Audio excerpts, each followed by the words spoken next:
Alright, let's make this a quick one, because alpha N is kind of the oddball in the world of engine management. It's rarely used as the main strategy these days, but it's still worth knowing about, since it often shows up as a sanity check for other control methods. So what is alpha N? Well, it's sometimes called a TPS map, because the only sensor it really cares about is the throttle position sensor.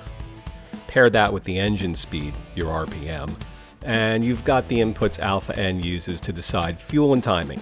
Basically expresses the engine needs as a function of RPM and throttle position. Sound familiar? It should. Remember VE? The VE table uses manifold absolute pressure and RPM, and alpha N uses throttle position and RPM.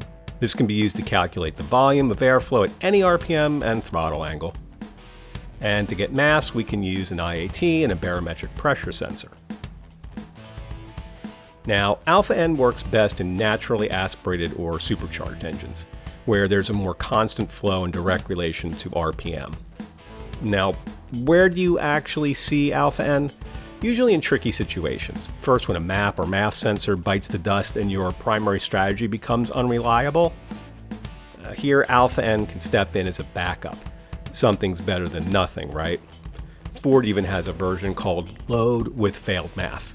Second, ITBs, individual throttle bodies. These create a very low vacuum, which makes speed density hard to use.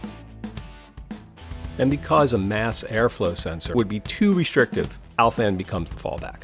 Again, not perfect, but better than nothing. Third, in some hybrid setups like the Power FC D-Jetro system for the Skyline GTR. In that case, alpha N's output is multiplied by map readings to create a composite load index. Think ITBs plus boost blended together. And finally, alpha N can work alongside speed density using a blending algorithm. This shows up on setups with huge camshafts that don't pull much vacuum at idle. Here, TPS and MAP, they both contribute, giving a more stable load index when map readings alone would just be all over the place.